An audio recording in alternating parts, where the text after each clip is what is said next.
Welcome again to Cooking in Finland. In this episode, I'll show you how to prepare the classic eggs Benedict using a couple of professional restaurant tricks you probably never heard of before.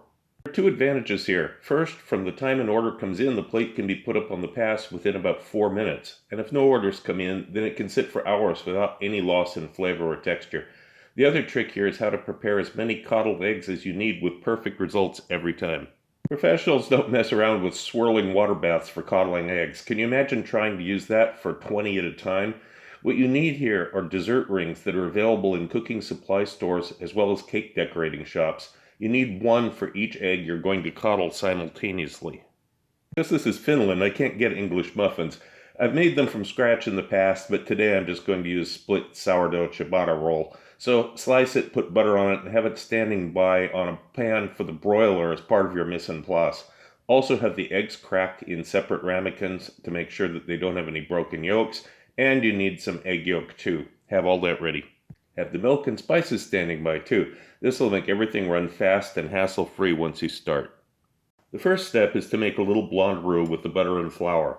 The secret to a stable hollandaise sauce for a commercial eggs Benedict is that it's stabilized with a little bechamel.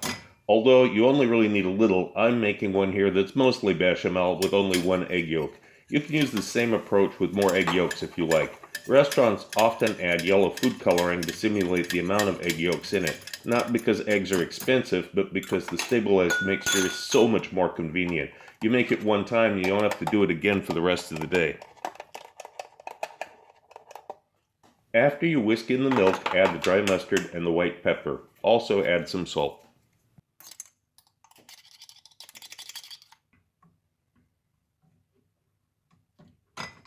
Really, the egg yolk should be tempered with the sauce first instead of just scraping it in. I've had enough practice with this. I know the temperature will be okay at, but temper yours to be safe.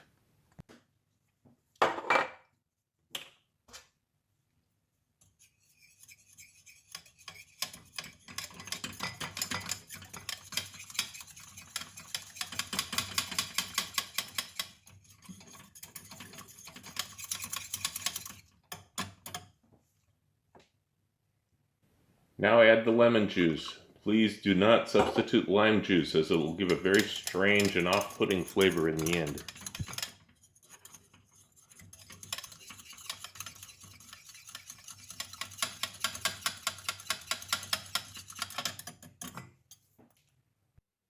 In a saucepan, put in enough water to come up to just over halfway on the ring molds for the eggs. Add a little plain white vinegar. Bring the water to a simmer. Although I'm showing this as a separate step, really you should be doing all of these things at the same time so that everything is finished and ready together. When the water is simmering, not boiling, add about a teaspoon of butter inside of each ring mold and wait until it melts. Now add the eggs carefully so as not to break them. Set a timer for exactly 3 minutes. Meanwhile, put the buttered muffin or bread under the broiler and watch it carefully so it doesn't burn. Should be about 2 minutes. After the 3 minutes are up on the eggs, use tongs to slide the ring molds off. Then use a slotted ladle to lift the eggs up out of the water and onto a towel to drain. You can use this technique without any vinegar if you want the yolks to be more visible. At this point, you need to crank up the heat on the sauce to bring it back up to temperature. During this time, the muffin or bread should be ready from the broiler. Place a slice of Canadian bacon or ham on it. The heat from the bread and the egg that goes on top will warm up the ham. Carefully transfer the eggs to on top of the ham. Now spoon over the sauce. Add a little fresh ground pepper if you like.